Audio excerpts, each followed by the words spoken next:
제가 이곳에서 살면서 많은 다양한 계층의 사람들을 만나왔습니다. 그 가운데 잊을 수 없는 분들, 그들의 이야기가 마음에 이렇게 남아있고, 그리고 그들과의 만남이 저에게 많은 생각을 하게 한 분들이 있습니다. 그 가운데 지금은 하느님 나라에 계시겠죠. 윤 베드로라는 문제입니다. 그분은 가락동 농수산물 시장에서 밤을 낮삼아서 일을 한 분이고, 어떤 경매사 이런 일을 하셨던 분 같습니다. 제가 그 IMF 때 지금 여러분들이 올라오시는 길에 묵주 기도 바치는 길이 있습니다. 빛의 신비, 고통의 신비, 영광의 신비를 바치는 그 길이고, 그리고 성모님이 모셔져 있는 그 산입니다.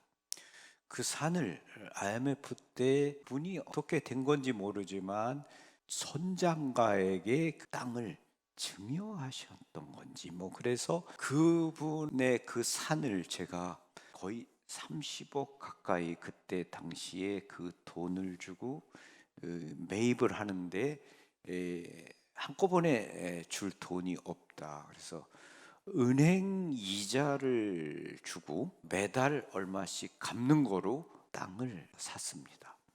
그러고 나니까 매달 그 원금과 이자와 이런 걸 줘야 되는 게 어려웠습니다.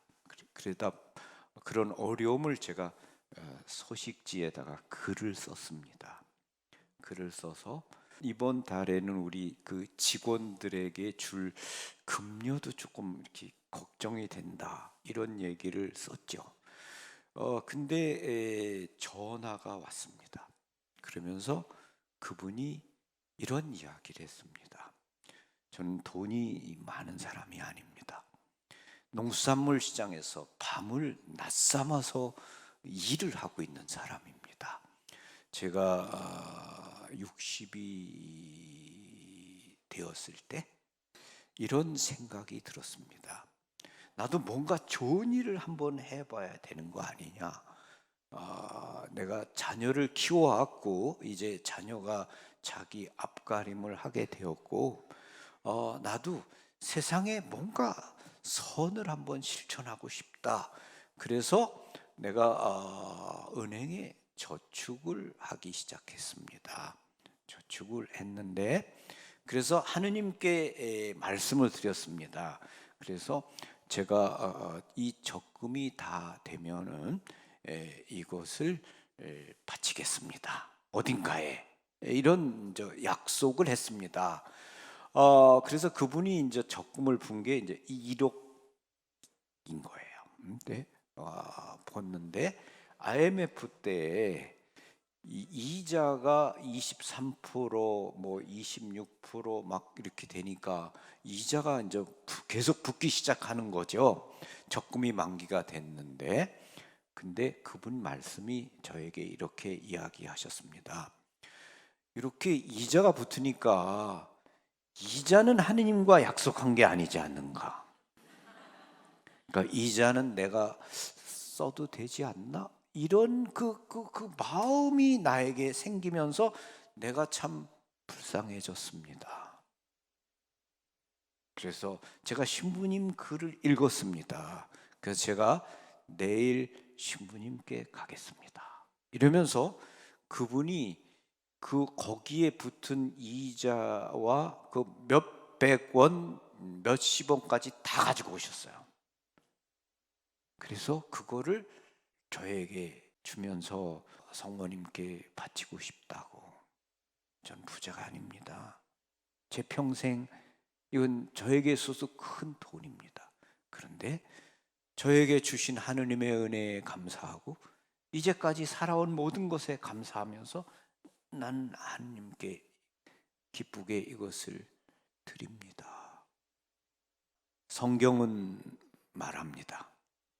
내어주다. 내어주는 것이 사랑이죠.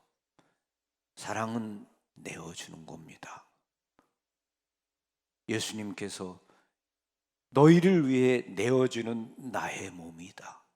내어주다. 우린 내어주는 사람이 되어야 되는데 그게 잘 안 되는 거죠.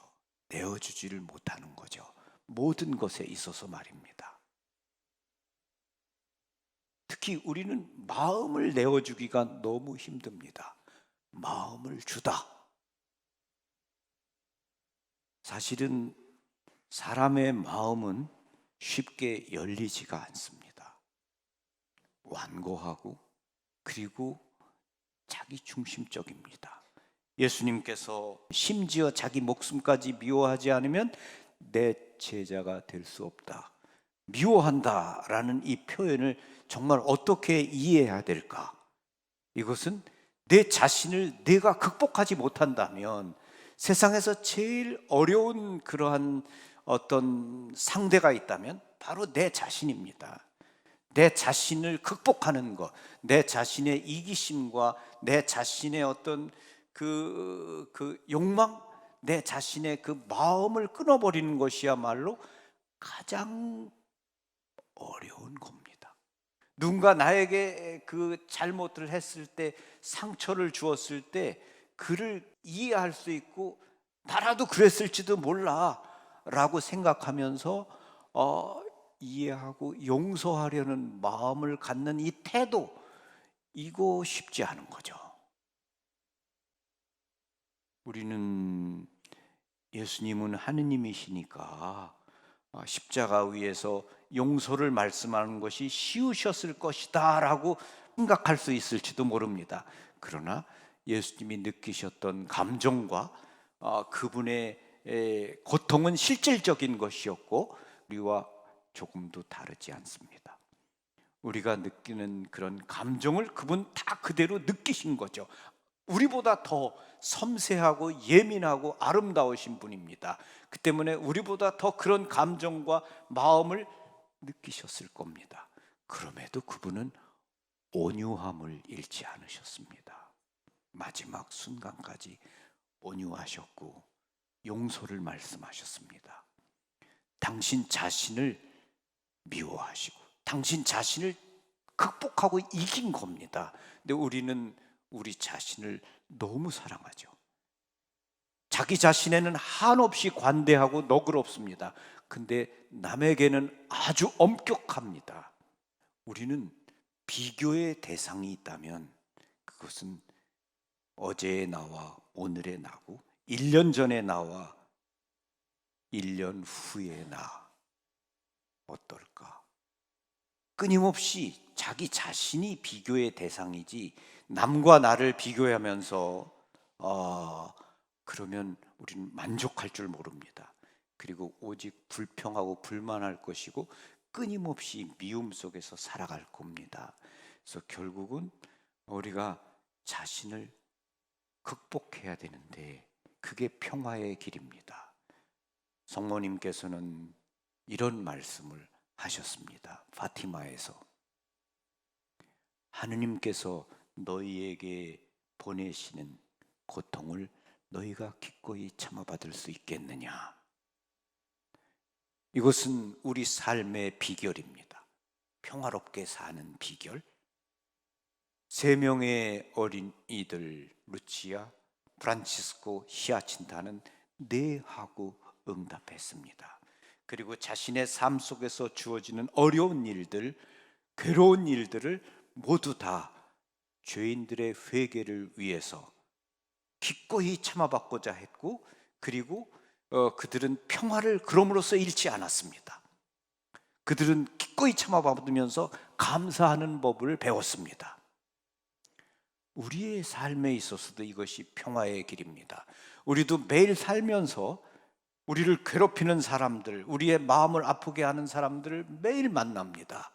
그리고 우리 삶에 뜻하지 않게 주어지는 고통과 어려운 십자가들이 계속 주어지게 됩니다. 그럴 때 우리가 하나님께서 너희에게 보내시는 고통을 너희가 기꺼이 참아받을 수 있겠느냐?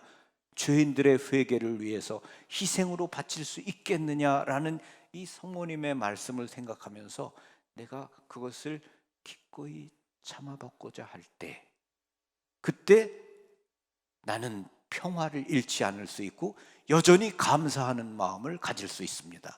그러나 우리가 참아받지 못하고 나에게 왜 이런 어려움과 고통이 주어져야 하는가에 대해서 불만하고 불평한다면, 그리고 다른 사람이 나에게 해준 그대로 내가 되갚아주고자 한다면 우리는 평화의 길을 걸을 수 없을 겁니다.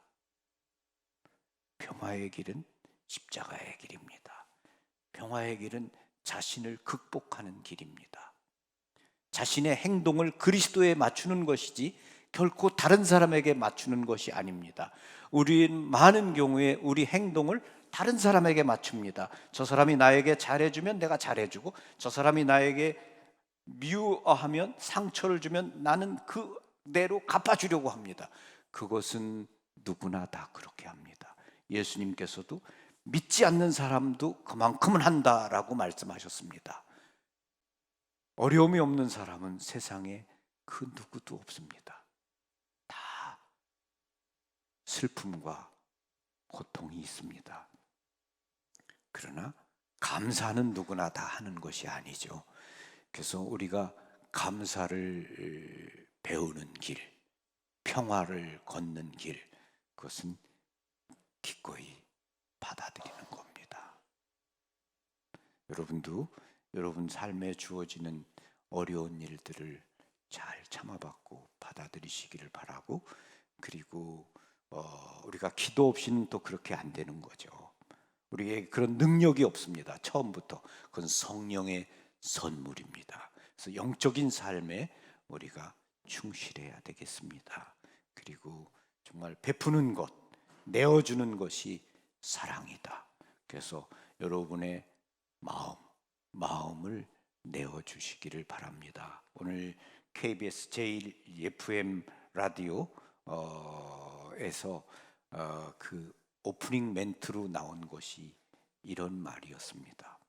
가정음악에서 이런 말이 나왔습니다. 인간의 마음은 낙하산과 같다. 낙하산이 펼쳐지지 않으면 아무 소용이 없는 것처럼 인간의 마음도 낙하산처럼 열리지 않는다면 아무에게도 다가갈 수 없다. 아무런 소용이 없다. 어떤 이런 그 멘트였었죠. 우리의 마음이 딱딱하고 굳으면, 열리지 않는다면 우리는 사랑할 수 없습니다. 그것이 오늘 예수님께서 자기 자신을 심지어 미워하지 않으면 내 제자가 될 수 없다. 저는 이 말씀 안에서 이런 생각을 했습니다. 오늘 여러분 모두 우리 자신을 좀 더 열린 마음으로 사람들에게 다가가는 그런 따뜻한 그런 분들, 소통과 공감할 수 있는 분들이 되시기를 바랍니다. 아멘. 고맙습니다. 감사합니다. 평화를 빕니다.